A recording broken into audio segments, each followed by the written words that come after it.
Hello, Planet FunkCon. How you doing? Hi. Hello. Wonderful, wonderful. Thanks for coming out. I'll water the tree here. There you go. Yes, you need to, and there's no links around, so you're safe right now. So, welcome to our panel. Our panel is Wearing Your Fandom, Cosplay, Self-Expression, and Identity. I'm Dr. Eric Wesselman, psychologist, professor, and full-time nerd. And I am Elle of Lobby Cosplay.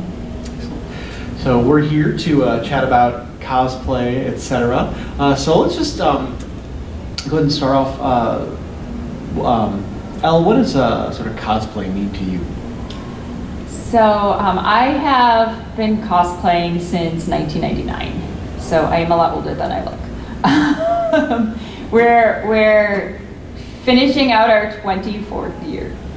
Nice. And so cosplay has meant a lot of different things over time. Mm-hmm. But at this stage in my life, it is what allows me to still have that ability to play and pretend. That the thing that a lot of us think we only get to have when we're kids, and then suddenly you hit like end of high school and everybody's telling you need to be an adult, which means you don't get to play anymore.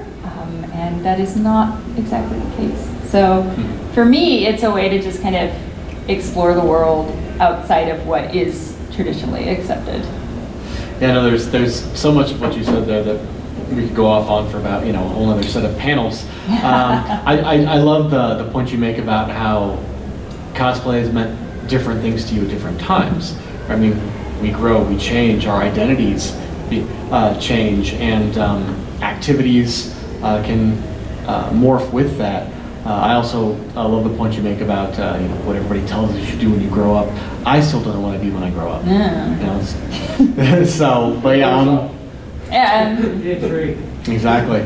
But let's put a pin in this idea of play for a bit. What does that mean?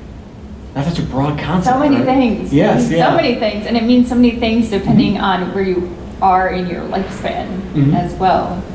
Because when we are children, play is how you first learn to do anything. How you learn about your environment, how you learn about other people, how you learn about yourself, what you physically can and cannot do, how do things interact with each other, when you do X to something in your environment, what happens? Like, that's how children learn about their world.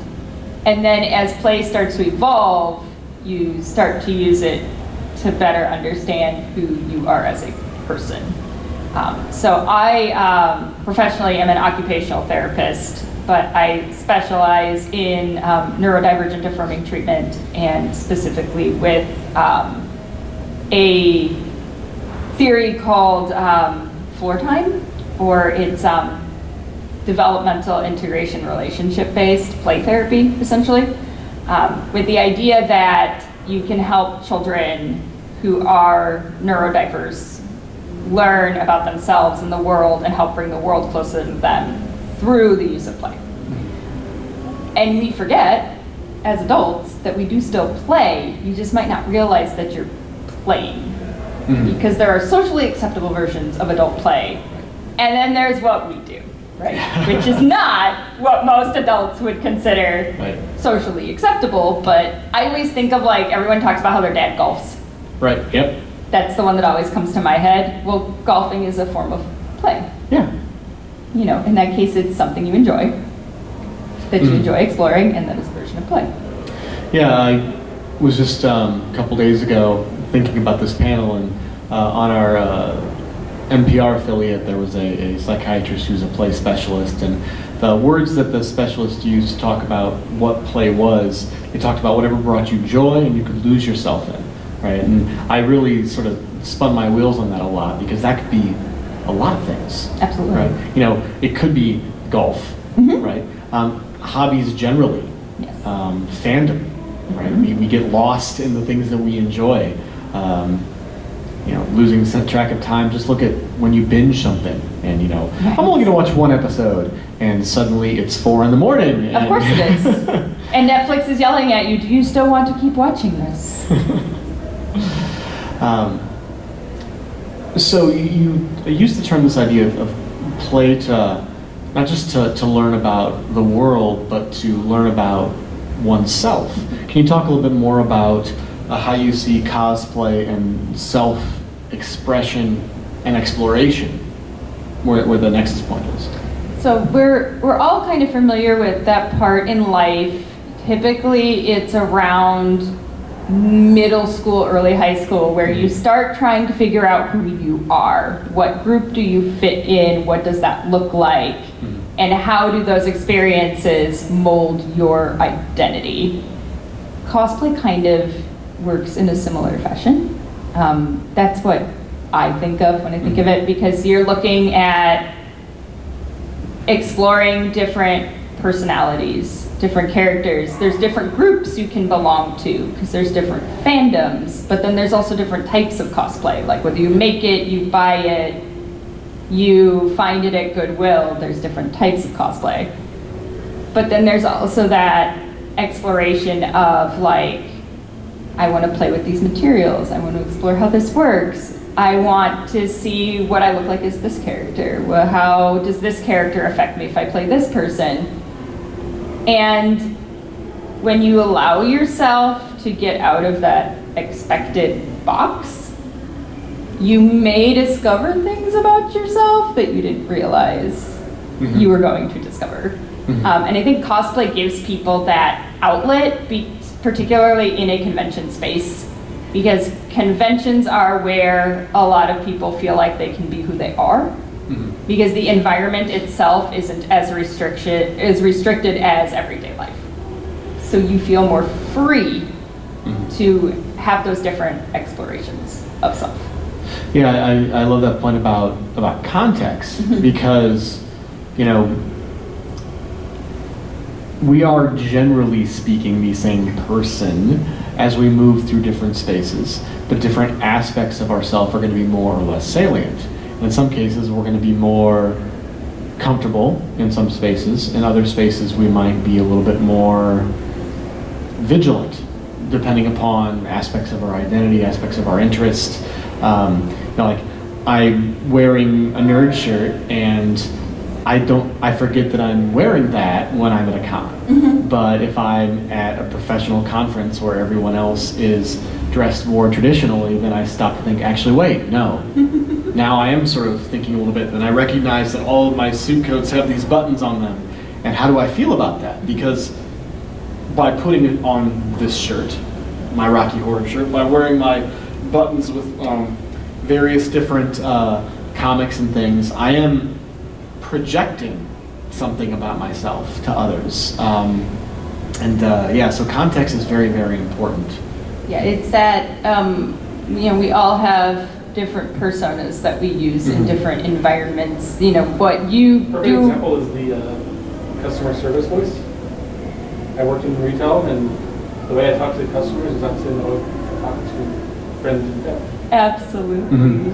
I have customer service voice too sometimes. When I used to have to, I was an administrative assistant, and so sometimes customer service voice comes out, and you're like, hi, how can I help you?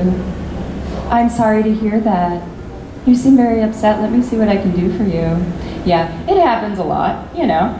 But, you know, I'm not going to do what I'm not going to, well, I guess I can't say that I wouldn't show up like this at work because I work with children, so that could happen. But in general, you know, you behave differently at work than you would at con. Yeah. Our favorite joke, my cosplay partner, I usually work with my best friend. We've been doing the lobby cosplay together for 10 years. We have a con wardrobe of clothes that we only wear at conventions, pretty much, because we don't feel that they fit in any other environment, but we also have identified that that wardrobe is when we feel most ourselves too. And so then you have this almost conundrum of like, so this is the space that I feel I can be most myself, so in these other spaces that I spend more of my time, you're like keeping part of that like behind doors. Yeah. So I think convention and cosplay in general, especially if you're someone who doesn't feel like you fit in the space that you have to spend most of your time. I'm definitely one of those people. I don't typically fit very well with the majority of people. I'm too neurodivergent, it doesn't work out. You know, if I don't go to con for a while, like, it's almost like you go through like a withdrawal because you're working so hard to keep in check some of that parts of yourself. But then you get to come here and you get to be in cosplay and suddenly you get to do that play again and that exploration and you feel like more free in that sense. And if I'm hearing correctly, part of that play is also playing with others. Yes, right? Absolutely. Yeah, because the enjoyment of it's this concept called groupthink, where you get more enjoyment when you get to have experiences with others. It's like a vibe happens, and essentially you feed off of each other's vibes, and it's literally like it's basically what happens. It's almost like an energy where there's this flow. Yeah. People are thinking in similar fashions. People have similar ideas. So you don't feel like you're not keeping yourself in check as much. So you have that freedom to explore and play more freely with these people around you, but then they're playing. Right. So now your enjoyment has increased because now everyone is playing. Yeah. And then this point of flow also gets back to what the play psychiatrist that online was talking about as part of it too, that you don't lose oneself completely, but there are aspects of self-monitoring that go out the window, and there's getting sucked up into something because you enjoy it, losing track of time, which is really kind of, in some ways, the way I see fan activities generally. Absolutely. Just things that they don't have to have a reason beyond just you enjoy living. Like, it's very, I see fandom as very life-affirming.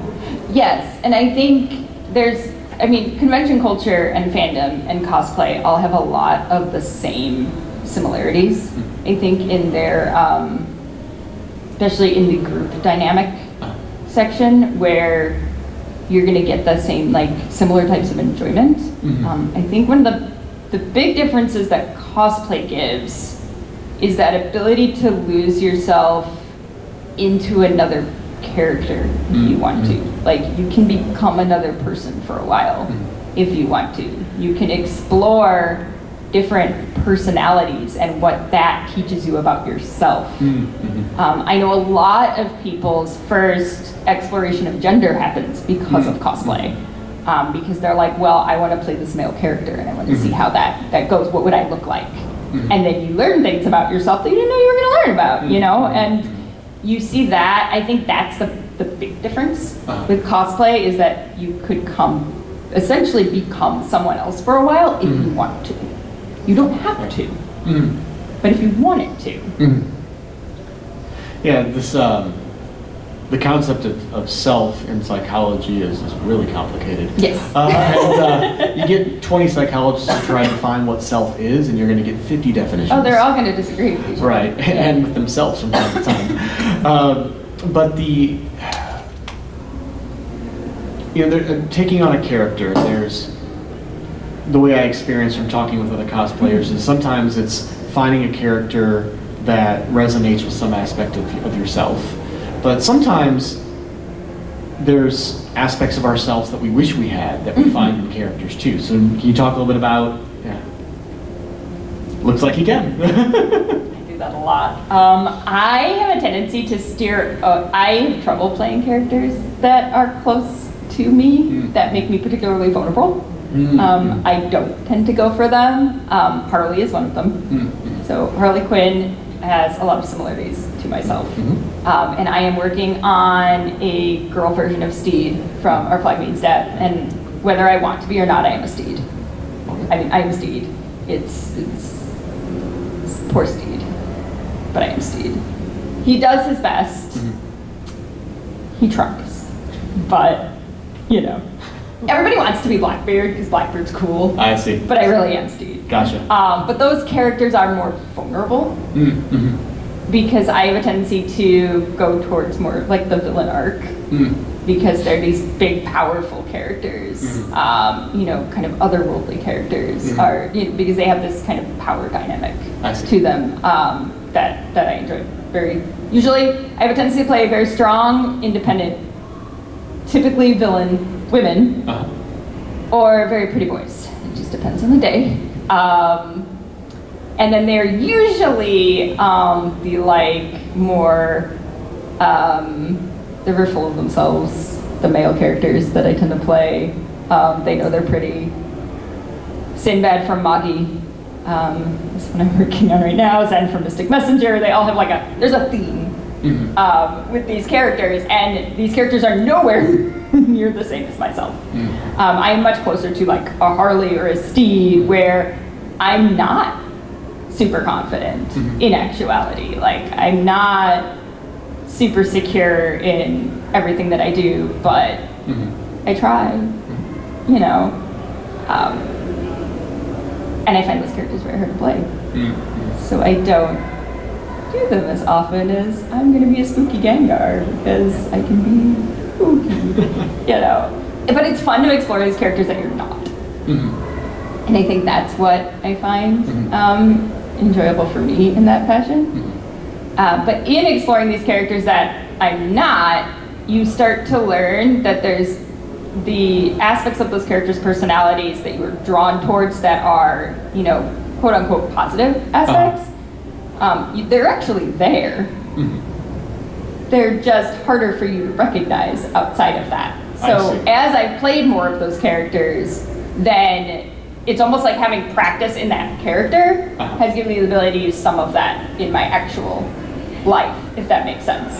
It's like I've gotten the chance to like take it for a test drive and see how that would be. And therefore then have been able to be like, use more of that confidence.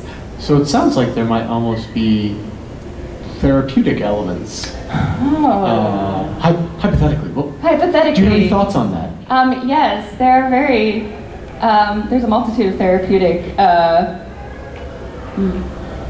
elements to play in general, but it's very similar to a lot of therapists use role play for exploring different aspects of self and situations. Role play is a very common situation to be used. People use a lot of like journaling, what if type of storytelling. I know we both know a psychologist that uses fan fiction to help clients explore themselves and their identity. Yeah, I mean, there's play is always therapeutic, really, in some fashion. Yeah, so it's like play as practice, right? But in sort of a safe context, right? Yes. Yeah. Because I was, struck by some of the stories you were telling about yourself earlier, and sort of navigating, choosing characters. Use the term comfortable, right? I mean, that's always an important part of this, is that it needs to be something that fits with what you want. So. Well, and I'm trying to push comfort zones in different, because I'm a person that needs to be on stage. That's just a thing for me too, which is another aspect of play, is performing. So I'm trying to push myself out of my comfort zone with performances as well, and with costumes. Like, okay, let's make new things, because there's also that crafting part of cosplay that is also gets your creativity going, which is another form of play. Art is a form of play. But maybe every performance I do doesn't need to be a musical. Maybe I can do something else, Gengar is my first original design. I've always done replicas for the last 24 years. For those of us who are not steeped in the world of cosplay, tell me a little bit about what original design means. So original design means that it is a design, in this case, of an existing character, but the design didn't exist prior to myself. So I made up the design based on Gengar from Pokemon. Because I'm a competitive cosplayer, I have pretty much only spent my crafting time on making what would be considered a replica, which is a direct translation of existing source material. So like, if we're gonna make Link from Breath of the Wild, I'm gonna make Link from Breath of the Wild. I'm not gonna change the design, I'm just gonna make Link from Breath of the Wild. That would be a replica. Original designs are very popular, but it was up on, we're exploring where we fit in the cosplay world right now.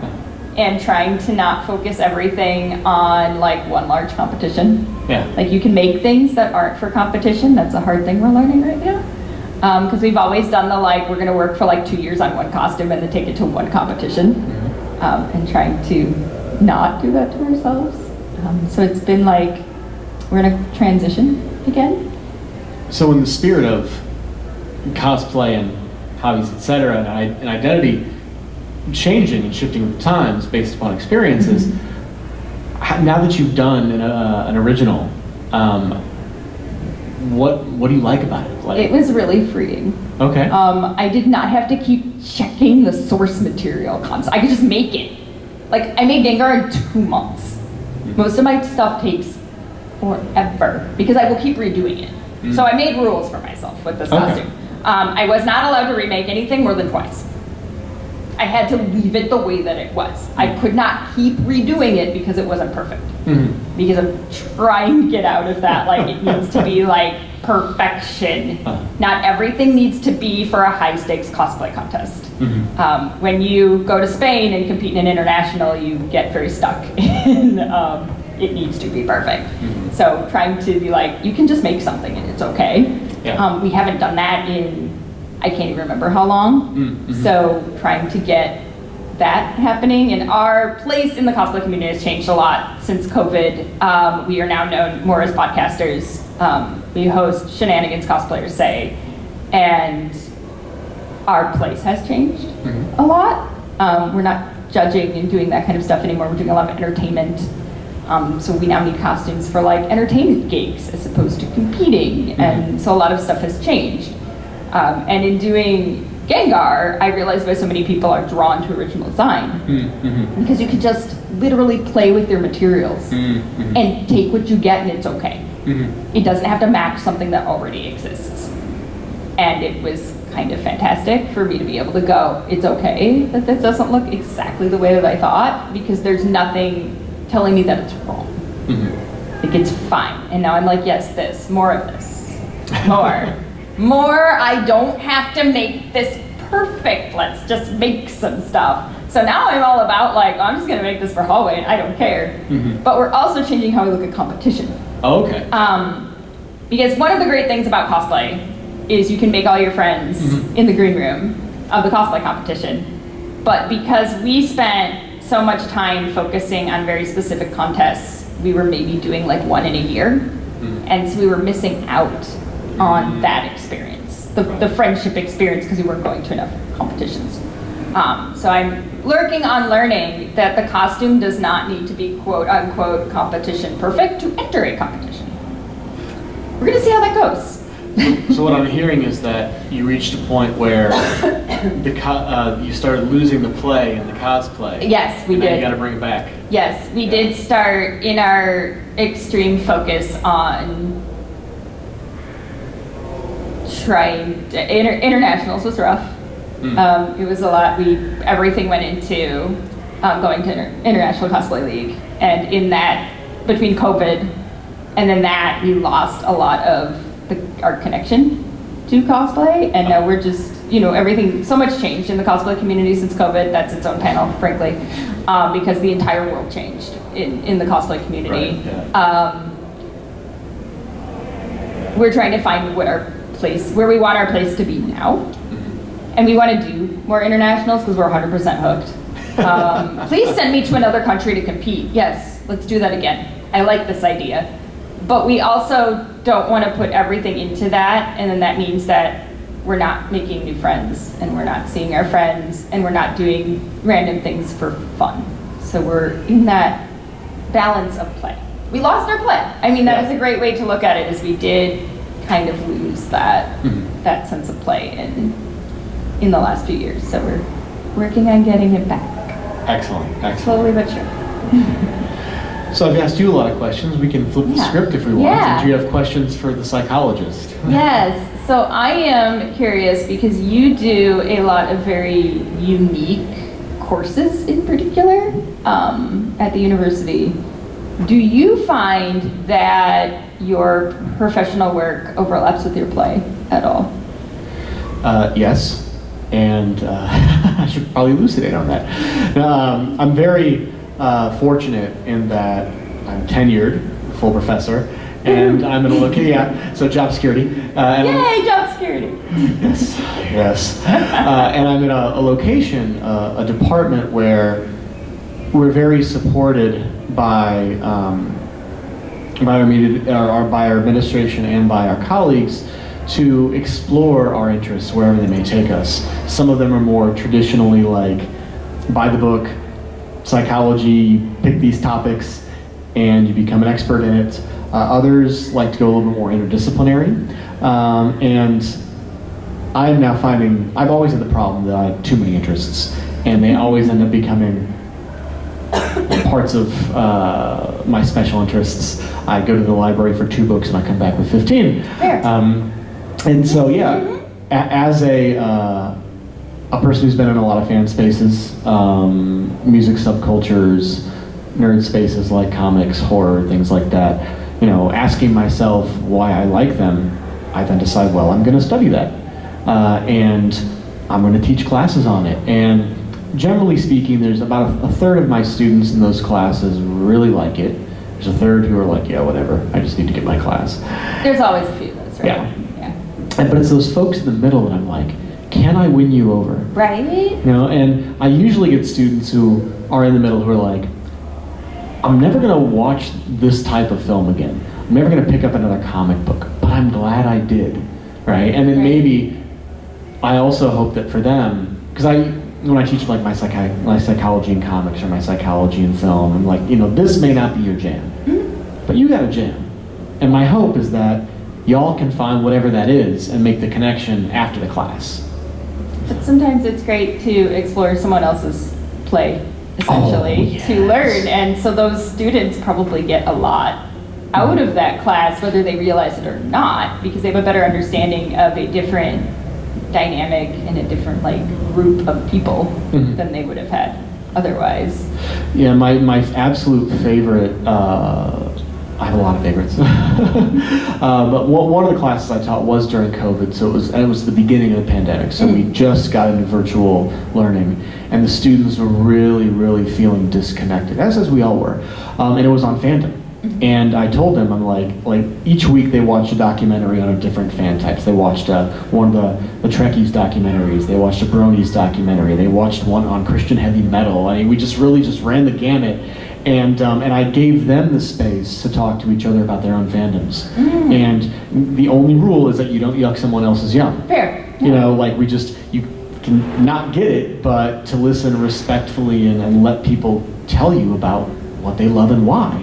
And so many of the students were like, this class brought them so much joy. And I was amazed by how many of them were like, I love this stuff, and I can't tell my friends about it. You know, I love Harry, I'm 21, whatever, and I love Harry Potter, and I can't tell my friends. And I'm like, well, then we'll be those friends you can talk to. Right, right. So, I'm sure it gave some people a space they didn't know they needed in that process, for sure. Yeah. I think I see it. Yeah, absolutely. I am late to the party. I apologize. No, you're good. Where do you teach? I did not know that there was more psychology classes beyond. I knew that to me, at 50, I was shocked 5 years ago when there was psychology of film and psychology of those classes. So, I'm Dr. Eric Wesselman. I teach at Illinois State University. Okay. So, and then I'm not alone. There's a whole bunch of folks across the country and the world, actually. If you go onto Amazon, if you look up popular culture psychology, there's an entire book series by editor Dr. Travis Langley, and who's at Henderson State. And I've contributed to many of those volumes. I have all these others: Star Trek, Star Wars, Supernatural, Spider-Man, Wonder Woman, lots of. Yes, pretty much all the fandoms. We have at least one book. There's one that I really want to say, but I can't say yet. But if you like dystopian fiction, it will be coming out soon. Do you have one on the furry fandom?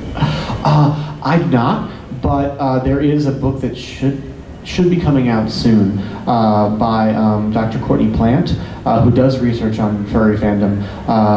He has a website called Fur Science. Okay, yeah, so that's Dr. Plant. Okay. So I actually started working with him and some of his colleagues who've also, they have a book a couple of years ago on the Brony fandom as well. Okay. So, Oh my goodness, we'd have a whole panel on I the think we- psychology behind furry fandom. I know It's some- fascinating. I know some folks. Expect questions if you're allowing questions. No, please, yes, we allow questions. No, we were very much wanted to go to Midwest Fur Fest just to experience that part of the cosplay fandom. It is It's fascinating. crazy and fascinating. I mean, my son is a furry. Oh, good. And I am a furry mom. I have Yay. a persona, and we go to those. I love that. If you're really serious about studying the furry fandom, there are 2 furry conventions. There are MFF, or the one in Pennsylvania, I don't remember where. Yes. The one that happens on the 4th of July weekend. That is a completely different experience from a mid-size or small. Yes. And I would recommend going to a smaller one first. Yes. Yeah, I know. Midwest Fur Fest isn't too terribly gigantic. I think it's like 5,000. No. Has it grown? Put a 1 in front of that. Oh, that's still not that bad. I can't think of the name of it. I know what you're talking about. Yes, The one in Philadelphia. The other one Or in Pennsylvania. are in competition for the biggest in the North America. Oh, Nice. okay. Very good. So it's just I know which one you're talking about. It's going to come to me like hours later. he's looking it up for us. Oh, Gotcha. good. Wonderful. Maybe I'd be lying in bed and They're, no, it's such a just fascinating part of the community because there's so many offshoots of the cosplay community. Anthropon. Right, yeah. Anthropon, yes. Yeah. Thank you. Yes. Well, It's definitely cosplay adjacent, and I find it quite interesting. And the builds alone are very interesting too. So that's what I was going to ask, is do you consider that cosplay? I think if they consider it cosplay, sure. I mean, I think that's up to the furry probably to make that decision ultimately, because it is different. It is, because you're not playing a already Right. character. You are your own Yeah. character, your own persona, and your fursuit represents your identity, which Yes. is. I think Questions? I would leave that up to probably the fursuiter, the furry at that point, because yeah, it's a very different. It's far more part of who they are literally than cosplay is. And sometimes even like personas will cosplay. So like you also have to keep that in mind sometimes too, that like the outfit they have on, it might be the persona is cosplaying as like another character too. So you know. My furry has dressed as, in this fursuit, has put on the cosplay of a character from a show. Yeah. So I would definitely leave that up to the furry. Well, and I mean, that's really left up to the person in general. Like, sometimes original characters fall into that same category where people don't feel like that's cosplay, but it's them expressing their true self in this form. This is the form that they truly feel they are, but only feel they can do that in certain safe spaces. And so it's really just kind of a, you know, it's kind of like, I always think of it as like, kind of like with pronouns. Like if you make an oops and someone corrects you, just go with what they tell you. So if you're like, hey, that's a really cool cosplay, what is this character? And like, oh, this is my, you know, original character, blah, blah, blah, blah. You just respect what they tell you back. That's why I was asking, as a pro cosplayer, what your thoughts were. I know like in a competition, you have to have the reference. Yes. And so that wouldn't work. And I think most furries that I know would not consider themselves cosplayers unless their persona was putting on. I would agree with you. The furries that I know also would not consider themselves cosplaying. It's a very different, but it's adjacent to. It is. It's how my son got into. Yeah, it's like once removed almost, but like it's still there. Like there's a lot of crossover between furry culture and cosplay. Yeah, it may depend upon Yeah, like kind of what we were talking about at the very beginning, the idea that cosplay can mean different things to different folks, and to the same person at different times. Absolutely. Yeah. Well, yeah, and different, I mean, you know, when I'm a competitive cosplayer versus when I'm just like doing something, it's very different too, even in that situation. Or when we're hired as entertainers as opposed to attendees, like context. Yeah. Context is such a big thing for life in general. Well, and I love the point that you made, Elle, about sort of respecting in this context, you know, what the person wants. Absolutely. Right? And because going back to my my expertise in fandom and this idea of talking about your fandom, sharing it with others. So I have a paper that's relatively recently published that looked at, you know, when people share their fandom with others or discuss it with either another fan or with a non-fan, to what degree does this satisfy their sense of belonging? And also on the alternative side, when can it threaten a sense of belonging? And we found, for example, at least in terms of what people recalled, they felt similarly included whether they were talking with another fan or a non-fan, as long as that non-fan respected their perspective.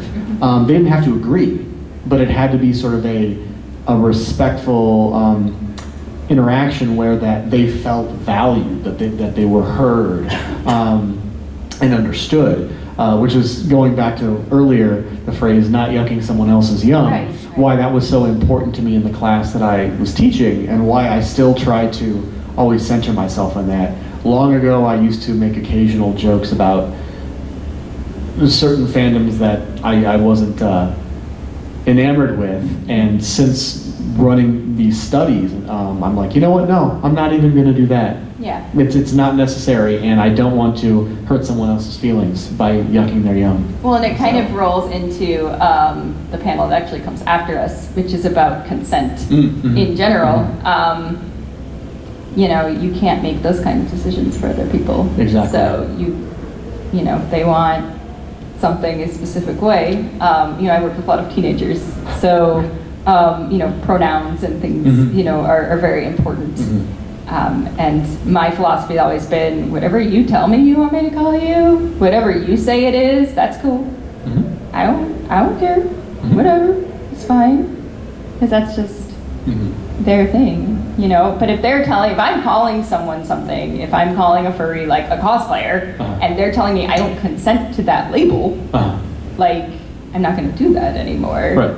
And I do think that you're going to find that level of respect more frequently in a convention environment than anywhere else. I'm actually surprised how accepting my job is of the fact that I do this. I mean, I do work with children, so I work at a pediatric clinic as an OT, but I couldn't really hide the fact that I was competing in Spain last year. There was really no way for me to hide the fact that I was gone for 2 weeks, and everyone's like, "Where are you going?" And I'm like, "Spain!" And they're like, "Why?" And I'm like, "Because I won a contest." And they're like, "What do you mean?" I'm like, "Well, so my best friend and I, we make costumes, and basically you have to put on a Broadway production in 2.5 minutes. And if you go to the right contest, sometimes you win a trip to another country to compete against other countries for like a big title." And they're like, "You're doing what?" Like, they put me in the newsletter about going to Spain. But it's like, they don't understand it. They don't get it, but they respect it. And that's the key. And I think that's a big key in general with why convention communities are a nice place for play and exploration. It's because there's going to be a level of respect you don't expect other places for this kind of stuff. I'll go ahead and hypothesize it. Yeah. You can probably collect data. We can collect data. Don't know if I would be approval yet, though. That, you know, most of us, the things that we like, especially those of us who are of a certain age, certainly pre-Big Bang Theory, right? Why are you looking at me? No, I'm looking at all of us, really. I mean, so I'm technically a millennial, but not really. I'm right at that cusp at 80, right where I was born. But you know, yeah, if we liked anything that wasn't the sports. Oh my God, it was awful. What the hell? High school was terrible. Mm-hmm. They're like, oh no, you're carrying a Sailor Moon manga. I had so many arguments with peers with their baseball cards, and I had my Marvel and DC Comics cards. Oh yes. And I'm like, these are just cards, and they've got stats on the back. So, you know, like, but one was more socially acceptable. Right. As Well, you mentioned. fandom is becoming more socially acceptable, Right. which is, now we have more conventions than we know what to do with. You know, when I was a teenager, we had Anime Iowa, and we had Anime Central. That was it. Because otherwise you had to go to Expo or Otakon. There was nothing. I mean, there was nothing in between. You waited all year long to go to Anime Iowa and Anime Central. Right. And you had to hide everything at school. Mm-hmm. Now it's like, if you don't have a, whatever the newfangled Nintendo is, like, you're not cool anymore. Mm-hmm. Like, you need to play this, you need to watch the Marvel movies. Like, it's just more acceptable to be into these type of things, which I think is allowing a younger generation a longer period of freedom to play and explore than we had. Yes. Because it continues to be socially acceptable into an older age. So they don't feel like they're hitting 18, 20 and they need to stop doing all of these things. Oh, right. They're still like moving forward in it. I can't tell you how many cosplayers that are my age that just got into it in the last like 5 years. Because they finally felt like it was okay for them to explore this part of themselves that they always wanted to do. But they weren't sure that they could. And that's for me, because you both asked earlier about these classes that I teach, and obviously I do it mostly because it's fun. And I get paid to have this fun, and I fully appreciate my privilege there. But if nothing else, if there are some young folks in my classes who persist in their enjoyment because they see, you know, a mid-40s guy still loving these things, then I will have succeeded. You know? I mean, I see a lot of teens. I'm the teenager therapist because I get along with them. There's a reason for that. It's typically because of anime. But they feel, you know, they already feel like sometimes they're getting pressure from their parents at, you know, 14, 15, 16 to not be into this stuff anymore. And then they come in my room and there's a My Hero poster on the wall. You know, and they're like, oh wait, she's old. Because I'm typically their parents' age. And they're like, she's still doing this. I did have a parent the other day look at me and go, wait, so she's not going to grow out of this?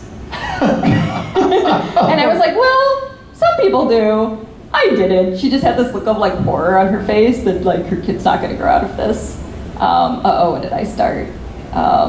You know, it's like, oops, sorry. So another question. So are you teaching these classes for future therapists and psychiatry, or are you teaching these? Is this like cover what do they call them? Elective. Thank you. Just a regular elective, or are these like, you know, covers your one of the core classes you have to take, like biology? So more on the senior level, junior and senior, so they're all psychology majors. Okay. Most are not necessarily going on to go into therapy, and full disclosure, I'm not a therapist.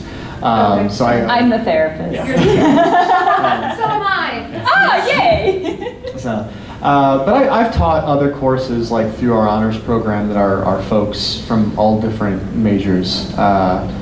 So yeah, I mean, again, just in my mind, it's showing people that they can still like what they like. So it's more for self-exploration than helping the future generation find their, you know that their identity is okay, and it's. I think it's both. I mean, again, I pick it because I'm at my best. I think we all are at our best when we're doing things that we love. Play, work, play. Work, play. Like sitting on the floor blowing bubbles and getting kids to go moo. You know? I love that. I love those days. I love the days where you're blowing bubbles and then my favorite thing is the first time a kid actually initiates something and they never have before. And like you want to cry. Yep. Because They've never, Flashcards? I'm guessing you're a speech therapist. Yes. Okay, cool. Okay, the new? Yeah, it's just when they that first time that they like initiate an interaction with you and you just want to cry because they never have before, because they just realized the like value of interaction and relationship with other people. It's the coolest thing. But it happens with your students in a different way. Yeah. Like when they realize that there's like these other options of these interactions. And I'm sure some of your psychology friends teach in a therapist fashion for like how to use this stuff in a therapeutic fashion, right? Yeah, no, I do have some folks who are outside of my university who do various, a lot of them call nerd therapy, or that term is technically trademarked, but some variant of that. So I have one colleague, Dr. Gina Scarlett, who has something called superhero therapy. She's done a few other books. Another, Justine Maston, who is a LMFT, licensed marriage family therapist, who has done something called Starship Therapies, is one of her books, and she uses fanfic. Hers is fascinating. It's absolutely fascinating. Dr. Patrick O'Connor is at the Chicago Professional School, and he has something called Comixpedia. So if you Google that, he has an archive, and actually I think the issues are even there in PDF form that therapists can go, and they're annotated. So anything your client is going through, if he knows of a comic issue, and it's mostly superhero. I have to look at that. Yeah, that's and so cool. he started doing it because he had a lot of younger children and teens who were coming in from very traumatized environments, and they didn't want to talk about it. So they read a couple issues of Spider-Man, and then there were other books, and then they came back and they started talking about that. And when they started talking about what Miles Morales is going through, or Peter Parker, or whomever, right? Then the kiddos started opening up. So I asked people, and you can tell me to be quiet at any time. We just got a couple more minutes. I asked because I have had to explain the furry fandom or even anime conventions to more therapists than I feel that I should have. Like, oh, I've heard of that. And I'm like, don't come at me with you think it's some sort of awful thing when I want to bring my son to you Right. for help with dealing with people like you. It's hard, so I have the caseload that I have because I'm neurodivergent, first of all. So I get a lot of families end up coming to me because they are also neurodivergent and want that affirmation of it's okay to be different. You don't have to be typical, because they've had that experience where they've taken their child to a therapist and the therapist isn't even trying to understand. Right. And I'm fortunate in where I work that a lot of our therapists are very open to trying to learn, even if they don't completely get it. I have a very young office. I'm on the old end of our therapist. Yeah, I'm a senior therapist where I'm at. We can talk. But, so, a lot of them are fresh grads. But the beauty of that is they're not closed off yet. They're not set in their ways, and they're open to trying to learn new things. Because there is a value in that therapeutic use of self. Come on in, honey. It's you. I think a lot of it is just that therapeutic use of self and allowing yourself to be open with your clients that, look, I'm into these things. Or in my case, as an ADHDer, hey, I've been there. I know how this goes. And I find that's why I connect with my teenagers, is just using that format. And it's hard. And it's hard to find the right therapist, because if you feel like they're blocking you off. Tell me to be quiet.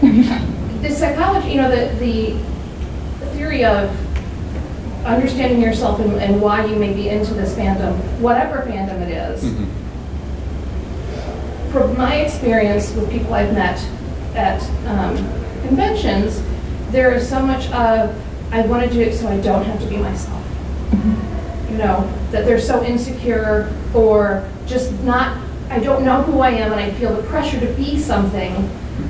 If I can be something else, then that pressure of people getting to know me or figuring out who I am is off. And so I don't know. So do you see that? Because we're talking about I do see that with my teenagers sometimes, and honestly, and some of the parents worry about that, but I don't think it's a bad thing to be somebody else for a little bit, because sometimes by allowing yourself to be someone else, you start to learn who you really are. I was like that as a kid, being able to pretend to be these characters and to be these other things is what eventually helped build my own confidence. So does that come up in your classes when you go deep diving into a fandom? A little bit, and I'll wrap us up here so that we can make sure that our next panel is time set up. But I think, fandom has a lot to do with identity and fulfilling various basic needs, belonging, positive, coherent concept of self, meaning. Those all are themes that come up. They may come up more for some than others. There's going to be variability. But I guess the last thing I want to say before we wrap up is this concept of self is complex, and I think that's going to vary by culture. So in, those of us who are from, North American, Western European, what we might call individualistic cultures, put a lot of emphasis on who am I as sort of like a singular, right? I'm an individual, right? What am I going to be? How am I going to outshine others? And we sort of forget what other folks who've come from what we might call more collectivist, interdependent cultures seem to recognize, is that we are the same person in multiple contexts, and we can be complex. We can put a certain aspect of ourselves front and center in one area, and then in another, and that's fine. It doesn't always have to be like, I'm having to hide a part of myself. It's just, I am all of these folks and more, right? And so I think that is a tension that we in individualistic cultures have to work through. And that could be another panel next year. Eric, I think we could have 500 panels at this point between the two of us. I say we do. So, I think we could. We definitely have a lot of overlap between our work, so. We do. But it is time for another fabulous panel. So on that note, I guess, Elle, can you tell the folks where they can find you online? Yes, we are everywhere under Lobby Cosplay, and the podcast is Shenanigans Cosplayers Say, which actually a lot of the episodes cover the psychosocial aspects of community in convention culture and cosplay. We do a lot of competing episodes, obviously, but we also cover different mental health, psychosocial factors. Our big one that people seem to really like is, why do people cheat in cosplay contests? Because there's a psychology factor behind why people do this. But our last season has been very heavily focused on what the community means to people. So we've been exploring that for this past season. Excellent. Yeah. Excellent. So look at that where you find your favorite cosplay or your favorite podcasts. That's right. You can find me at the Department of Psychology's webpage at Illinois State University. You can find me on the Twitter, I guess now known as X, but I'm still calling it Twitter, at Eric Wesselman. And then I have a YouTube channel where I have a variety of different shows where I talk about nerdy things, usually from a psychology angle. If you go to at Digital Golgotha on YouTube, you can find that there. Thank you all very much, Planet Funk Con. Have a great con. Please stay for these wonderful other panels that we have coming up.